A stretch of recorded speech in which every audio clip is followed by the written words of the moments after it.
Welcome back, ladies and gentlemen, and now let's do conditional formatting.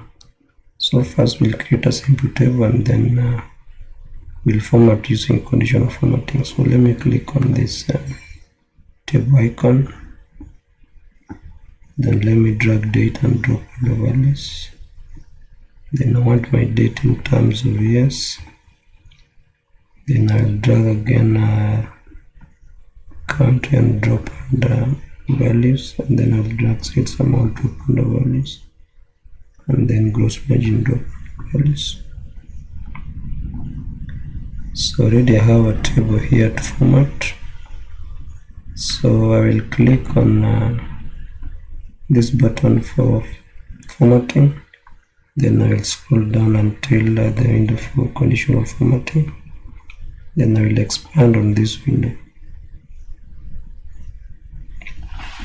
When I expand on the window here, I can choose the field that I want to format, and then conditional formatting is best when you want to format the numerical fields.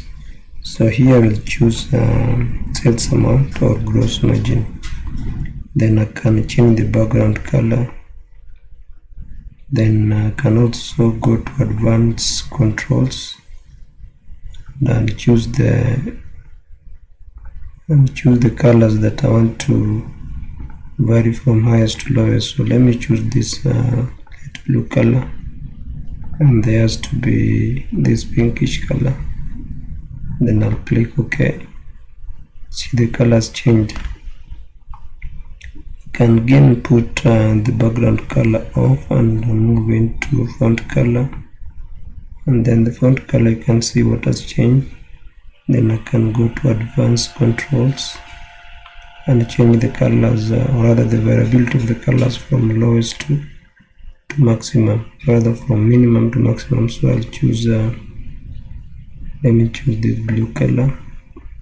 Then the highest I can choose maybe green color. Then I'll click OK.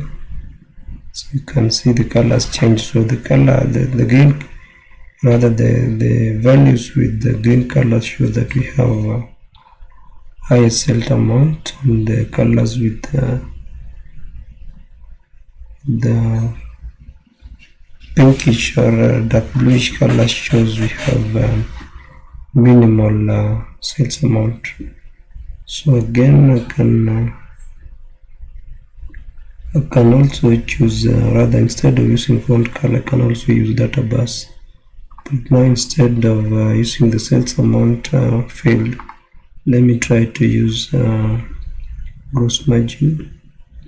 So under gross margin, I will go to data bars and put on the data bars. So when you see the bar which is the longest, show that we have the highest gross margin. Like now we have here,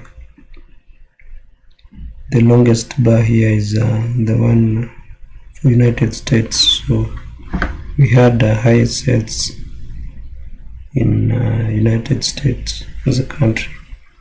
So again, we can also use icons instead of using data bars, or within the data bars we can also go to advanced controls and then choose our colors from negative to positive, and also give a bar direction and different colors. So here I can choose a positive bar to be green, and then a negative bar will choose red. Then the variability, I can use a different color, maybe blue.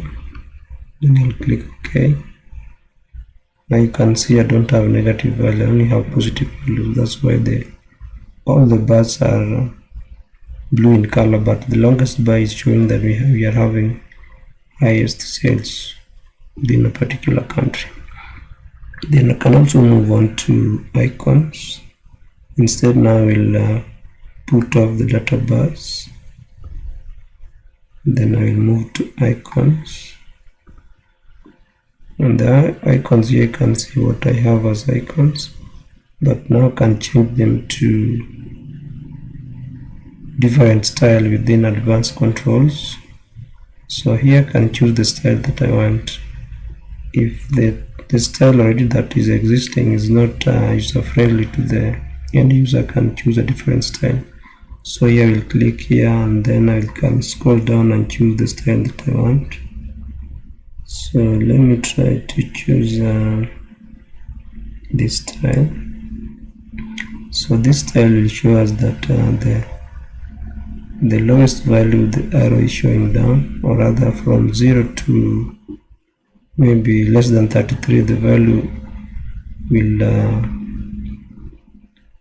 the arrow will be dropping, and when the value is greater than 33 to 67, the arrow will be showing a cross, and then when the value is greater than 67 but less than or equal to 100%, the arrow will be pointing up and will be bluish in color, rather will be green in color. So I'll choose that. So you can see this one, it can easily be understood by the end user that when the arrow is going up, it shows that we are having a sales amount, and when the arrow is showing a cross, it shows that rather the gross margin is minimal, or rather the gross margin is average. When the arrow is pointing down, it shows that the gross margin is minimal or lowest. So ladies and gentlemen, that's how to use conditional formatting on a table, and I hope you understood, and let's meet again on the next video for aggregations.